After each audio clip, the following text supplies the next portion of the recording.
Hello，咁多位廣東歌站嘅觀眾，大家好，我係 Taylor。溺愛呢一首歌咧，成個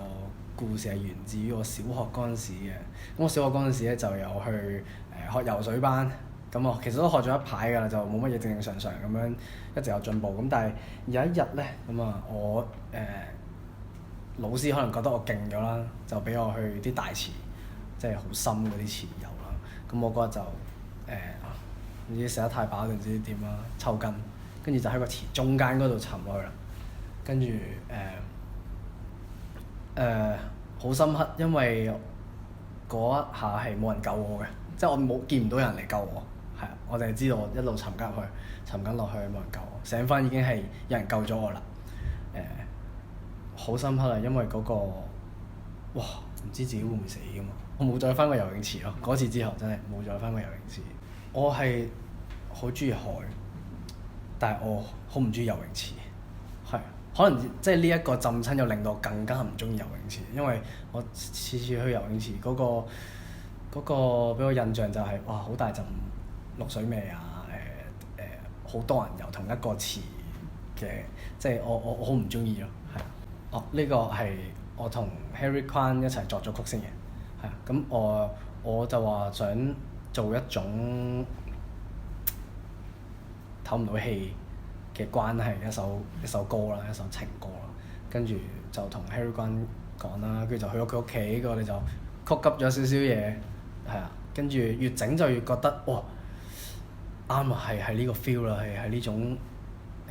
浸親好有力量嘅歌啦，係啊，跟住我就開始寫歌詞，寫下就寫咗啲字 Underwater 啊。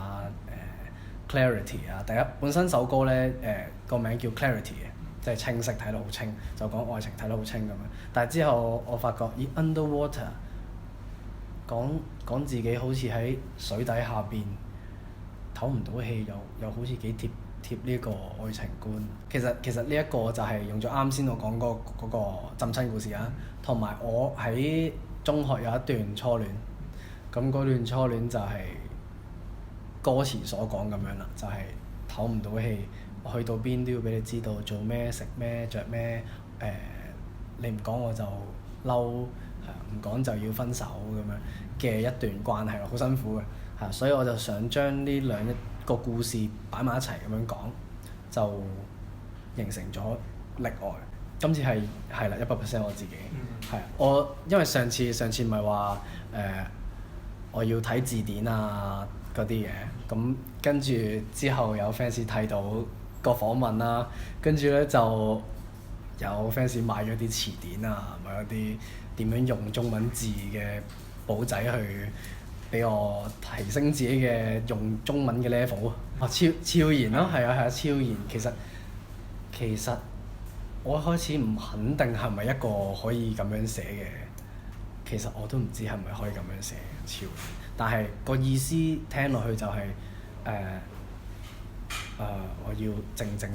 地，係啊，即係唔會俾你聽到，係啊，呼吸都超然，就係因為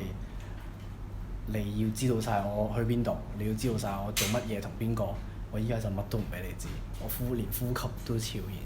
然。有啊，係啊，我有擺到 beatbox 入去啊，但係呢個唔係我嘅 idea，呢個係蘇道哲嘅 idea 嚟嘅，so shout out Mr. So。係啊，喺個 chorus 佢叫我 beatbox 一段仔咁樣啦，跟住我就求其 freestyle 咗啲嘢，之後佢就哇好正啊咁樣，之後喺度砌段新嘅 beatbox pattern 出嚟，跟住佢就咁擺喺個 chorus 嗰度。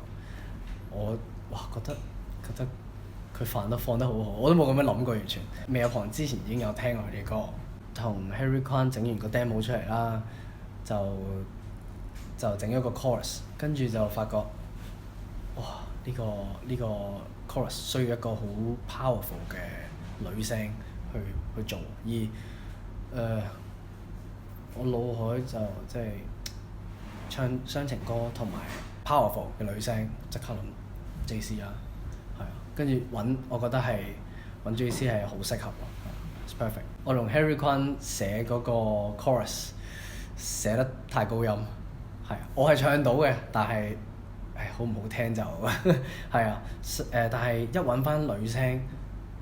JC 啊，一揾翻 JC 佢一唱就覺得哇好 make sense 成件事，即刻喂 OK， 一定係要用女聲咯。同埋嗰時去Solo Studio 嗰度就去聽JC 錄音啦。咁我喺出邊聽，我本身去到諗住講不如我今次咧我都係想監製下，話你呢個位不如咁樣唱啦，呢個位你不如咁樣演繹啦。但係到最後我係一粒聲都冇出過咯，因為佢就係完美咁樣唱咗出嚟，係啊，根本就唔需要我去講啲咩。我依家唔俾㗎，避我走去邊度？係，不過我覺得最有趣嘅一個位咧，就係我要同Lam Ting 交戲啦。咁喺邊個位咧？就係喺架車入邊。咁就係一幕我哋要鬧交嘅一幕嚟嘅，鬧交跟住就分手嘅一幕嚟嘅。我收到份稿嗰陣時，我係覺得哎呀死啦！我要點樣咧？我會唔會我應該要用一個點樣嘅心情去演繹咧？跟住去到拍嗰陣時，我拍咗應該6 take 啊，第5 take 咧，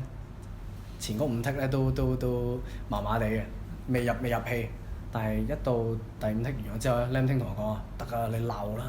你唔使理我啦，真係鬧我啦。之後我真係鬧佢，我真係鬧佢，跟住就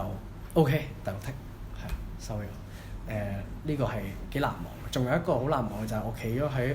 海中間要回望翻鏡頭。咁但係我得我自己一個喺海中間啦，咁就又好大風啦嗰日，跟住就一路吹咗10幾分鐘。跟住我翻完咗 cut 咗之後翻去岸邊，跟住我哇做咩咁耐嘅？啱先我企喺嗰度15分鐘好凍，跟住原來佢哋話後邊有個人撐緊艇仔，好慢後邊撐緊艇仔，所以我哋要等佢走過咗先可以繼續。咁我首新歌《溺》我已經喺咁多個平台度上架啦，大家快啲去聽啦！